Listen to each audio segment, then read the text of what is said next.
மிக மிக முக்கியமானது. MBBS, BDS மற்றும் ஆயுஷ் படிப்புகளில் தமிழ்நாட்டில் 12ஆம் வகுப்பு தேர்ச்சி மதிப்பெண்கள் அடிப்படையில் மருத்துவ சேர்க்கை நடத்துவதற்கு அனுமதிக்க வேண்டும் என்ற கோரிக்கை அவர் முன்வைத்திருக்கின்றார்.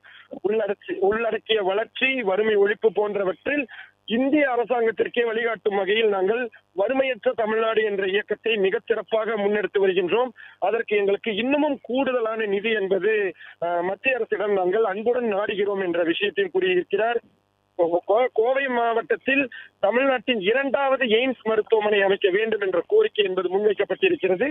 தற்போது அந்த சந்திப்பின் பொழுதும் இத்தகைய கோரிக்கைகளை முன்வைத்திருக்கிறார். அந்த ரவுண்ட் டேபிள் கான்பரன்ஸில் பேசும் பொழுதும் முதல்வர் விஜய் அவர்கள் இந்த அத்தனை கோரிக்கைகளையும் முன்வைத்திருக்கிறார். ஒவ்வொரு மாநிலமும் ஒவ்வொன்று வைப்பார்கள்.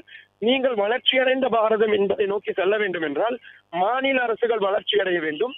எங்களுக்கு தமிழ்நாட்டிற்கு நாங்கள் வளர்ச்சியடைய எங்களுக்கு இதெல்லாம் தேவைப்படுகிறது, இதையெல்லாம் எங்களுக்கு செய்து கொடுங்கள், அனைவரும் சேர்ந்து வளர்ச்சி பாதையில் பயணிப்போம் என்பதுதான் முதல்வர் விஜய் அவர்கள் பேசி இருக்கக்கூடிய இந்த 8 பக்க அறிக்கையின் மிக முக்கியமான சாராம்சமாக இருக்கிறது என்பதை பார்க்க முடிகின்றது. அதே போல தமிழ்நாட்டில் சுமார் 1076 கிலோமீட்டர் நீள கடற்கரை பகுதிகளில் புயல்கள் மற்றும் வெள்ள பேரிடர் என்பது ஏற்படுகின்றது.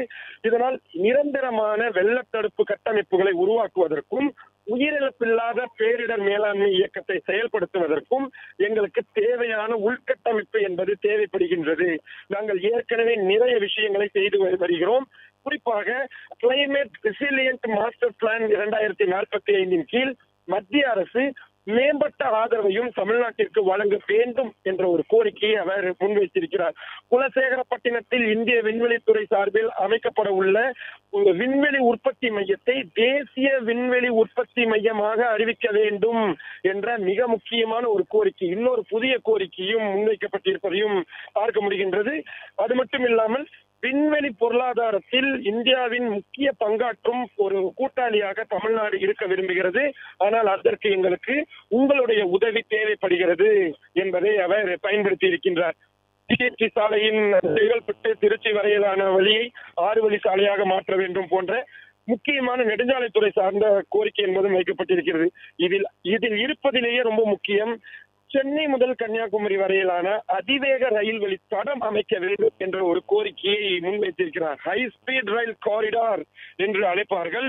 இது ஒருங்கிணைந்ததாக இருக்கும், பல்வேறு பகுதிகளையும் இணைத்து செல்வதாக இருக்கும். இதை எங்களுக்கு அமைத்துக் கொடுக்க வேண்டும் என்ற ஒரு கோரிக்கையும் அவர் இன்றைய தினம்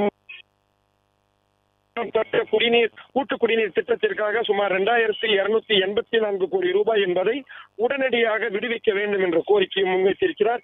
இப்படி பல்வேறு விஷயங்கள் இன்றைய இந்த சந்திப்பின் பொழுது நேரடியாக வலியுறுத்தப்பட்டிருக்கின்றது. பிளே ஸ்டோர் மற்றும் ஆப் ஸ்டோரில் இருந்து பாலிமர் செயலியை QR கோடு மூலம் பதிவிறக்கம் செய்யுங்கள். செய்திகளை உடனுக்குடன் பெறுங்கள்.